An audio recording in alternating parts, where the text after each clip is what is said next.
Shalom Alechem Rabotai, une autre question qui nous a été posée est la suivante. Une personne qui devrait être confinée, pourquoi?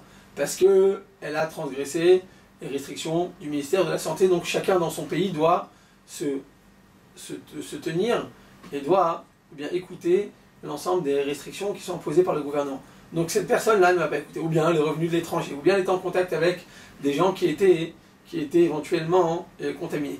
Donc cette personne, nécessairement, devra être confinée pour ne pas transmettre ce virus à d'autres personnes et pour ne pas elle-même bien tomber encore plus malade. Okay. Donc qu'est-ce qui se passe si une personne est confinée et elle dit écoute, j'en peux plus, il faut que j'aille prier en minyan, je voudrais me comporter avec rigueur et aller en minyan. Je suis un tzaddik, est-ce que j'ai le droit d'être un tzaddik sur le compte des autres? Réponse Rabotai, non seulement j'ai pas le droit d'aller en minyan dans le cas où j'aurais dû être confiné et je dois me restreindre à l'ensemble des restrictions du ministère de la Santé. Ça c'est une chose. Mais en plus de ça, si je ne me restreins pas, eh bien Chazal nous dit que tout simplement, si je ne restreins pas à l'ensemble de ces restrictions, eh bien Chazal nous dit que non seulement je ne fais pas une mitzvah, mais en plus de ça, je fais une avera. C'est quoi la avera? C'est que je mets en danger d'autres personnes. Vous allez dire, mais c'est pas un danger. Il n'y a pas eu autant de morts avec le coronavirus qu'avec une grippe normale. Tout le monde répète cette même ta'ana. Mais c'est faux. Pourquoi? Parce que le coronavirus est encore en train de battre son plein. Et on voit des milliers de personnes de partout. En Italie, on est arrivé à plus de 3000 morts, encore plus qu'en Chine.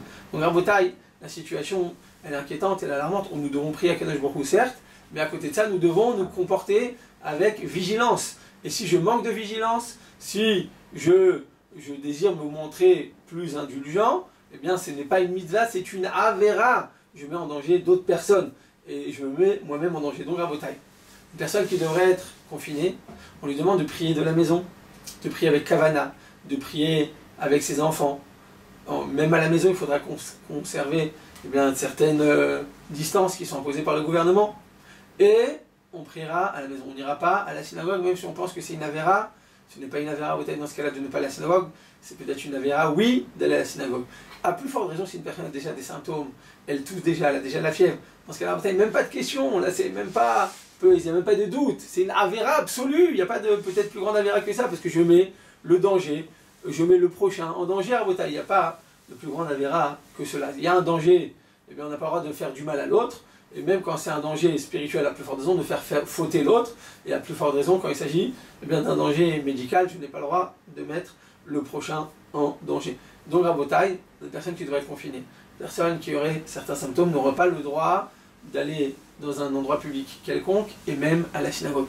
À plus forte raison Rabotai, on n'aura pas le droit d'aller au mikvé. Il y a plus forte raison parce que pour les hommes, aller au mikvé à Rabotai, c'est une très belle chose, mais pas dans ces circonstances, surtout si la personne est peut-être porteuse d'un virus, même une chance sur 100, elle devra s'astreindre de ne pas aller au mikvé, s'abstenir, pardon, et dans ce cas-là, elle devra absolument rester à la maison, ne pas aller au mikvé. Mais même pour une femme dont l'immersion relève d'une mitzvah de la Torah, malgré tout, elle n'aura pas le droit d'aller au mikvé pendant sa période de confinement. Si au bout de 14 jours, ou même un peu avant, si le médecin lui donne l'autorisation, il dit écoutez madame, vous n'avez plus aucun symptôme, vous êtes en parfaite santé, vous n'avez plus aucune manière de pouvoir transmettre à qui que ce soit ces symptômes que vous avez, alors dans ce cas-là, il y a lieu de le permettre, une fois de plus, chaque pays, en fonction des restrictions qui sont imposées par le gouvernement. Mais, si j'ai un doute quelconque, Rabotai, ça fait que nefashot lehakel. Si j'ai un doute, je devrais me comporter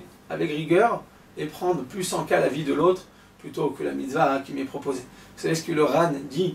Le Ran dit que Chafetz HaKadosh Baruch Hu yoter mitzvot shemen adam la havero yoter miasher b'mitzvot shemen adam la makom. HaKadosh Baruch Hu il désire plus les mitzvot qui importent mon prochain.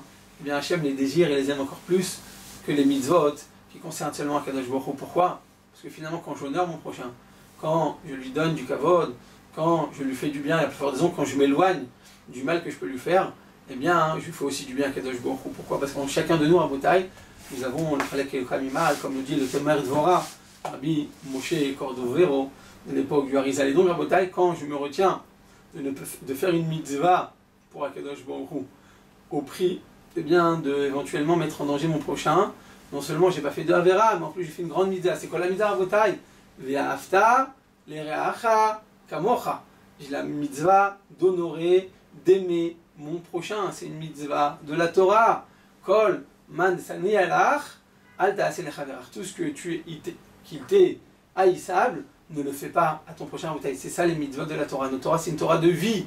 C'est pas une Torah d'extrémisme. Et donc, Rabotai, dans le cas du doute, nous n'allons pas au mikvé. Ni les femmes, même si c'est une mitzvah de la Torah, ni même les hommes. Par contre, Rabotai, s'il n'y a pas de danger, et le médecin dit, écoutez, vous n'avez pas de symptômes, qu'il n'y a pas de raison de croire de quoi que ce soit. Il faut savoir que dans le mikvé, il y a du chlore en grande quantité, qui est suffisante pour tuer tous les virus qui pourraient s'y trouver. Ils ont fait toutes sortes d'études encore. Cette semaine, j'ai encore fait des vérifications. Il n'y a rien à craindre.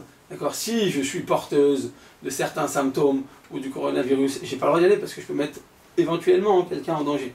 D'accord ? Ne serait-ce que la poignée du mikvé. Vous savez combien de personnes qui touchent une poignée quand on rentre dans un établissement public ? Des dizaines de milliers de personnes. Donc quand on met la main dessus, peut-être qu'on met d'autres personnes en danger.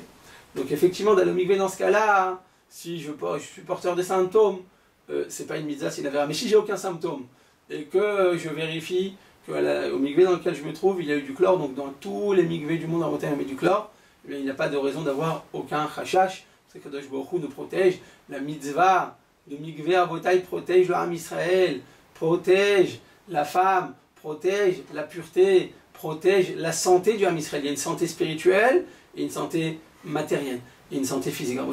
Quand on fait la mitzvah et qu'on n'est pas dans un danger, ni soit ni l'autre, eh bien, on n'a pas besoin d'avoir peur. Peut-être il va m'arriver quelque chose.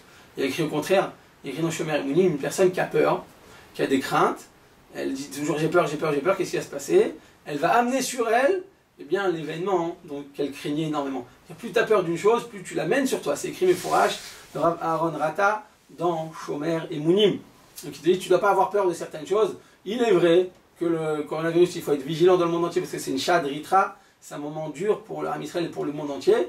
Donc on doit être vigilant, mais il ne faut pas devenir fou non plus. Il ne faut pas perdre la tête, il ne faut pas rentrer dans la panique ou dans l'hystérie. Il faut faire Akol Be'emuna Shelema. Donc pas de mikvé en cas de signe quelconque, en cas de symptômes, ni pour les femmes et même pour les hommes. À plus forte raison pour les hommes, on n'aura pas le droit d'y aller en cas de danger quelconque.